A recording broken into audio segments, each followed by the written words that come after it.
ഇതൊക്കെ കണ്ട ഗൾഫുകാരനെ പത്രാസാന്ന് നാട്ടുകാർ പറയും. ഓ അങ്ങനെയൊന്നും പറയത്തില്ല. എന്നാൽ അങ്ങനെ പറയണം. ഇന്നോവ ഇന്നോവ മാത്രം ഇന്നിൻ്റെ അടുത്തുള്ള ഇന്നോവകളായിട്ടാണ് ഞാൻ വന്നിട്ടുള്ളത്. ഫസ്റ്റ് 2018 മോഡൽ G4 മാനുവൽ വരുന്ന സിംഗിൾ ഓണർ 1,60,000 കിലോമീറ്ററുടെ ഫുൾ ഹിസ്റ്ററി ഉള്ള വാഹനം. രണ്ടാമത് വരുന്നത് 2013 മോഡൽ വൈറ്റ് കളറിൽ ടൈപ്പ് 3 വരുന്ന വാഹനം. 2 ലക്ഷത്തിന് താഴെ മാത്രം കിലോമീറ്റർ ഓടിയാൽ അടിപൊളി ക്വാളിറ്റി വാഹനം. അടുത്ത 2013 മോഡൽ തന്നെ സിൽവർ കളറിൽ വരുന്ന ടൈപ്പ് 4 വാഹനം. അടിപൊളിയാണ്, അടിപൊളി കണ്ടീഷനിൽ ഓരോ വണ്ടി അടിപൊളി കിഡ്ലൻ കണ്ടീഷൻ വാഹനം. അടുത്തത് ഗ്രേ കളർ 2013 മോഡൽ 14 വയസ്സിൽ വരുന്ന അടിപൊളി വാഹനം.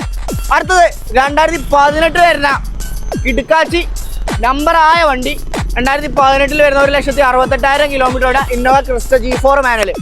അപ്പോൾ ഇതിലേത് വാഹനം വേണ്ടതെന്ന് നിങ്ങൾ പറഞ്ഞോളി, താഴെ കമൻറ്റ് ചെയ്തോളി, നമ്മളെ നമ്പറിൽ വിളിച്ചോളി. കുറഞ്ഞ ഡൗൺ പേയ്മെൻറ്റിൽ, ഏറ്റവും കുറഞ്ഞ ഡൗൺ പേയ്മെൻറ്റിൽ നിങ്ങൾക്ക് നമ്മളടുത്ത് നിന്ന് വണ്ടി സ്വന്തമാക്കാം. അപ്പോൾ ഇതുപോലെയുള്ള അടിപൊളി വീഡിയോസിനായിട്ട് നമ്മളെ പേജ് ഒന്ന് ഫോളോ ചെയ്യുക. കൂടെ അതുപോലെ തന്നെ കേരള മാർക്കറ്റിൽ ഇന്നോവ എല്ലാം വേറെ വാഹനം ഉണ്ടെന്നുണ്ടെങ്കിൽ അത് നിങ്ങൾ മറക്കാതെ താഴെ കമൻറ്റ് ചെയ്തോളി. നമുക്കറിയാലോ ഏതാണ് ആ വണ്ടി എന്നുള്ളത്. അപ്പോൾ അടുത്ത വീഡിയോ ആയിട്ട് കാണാം.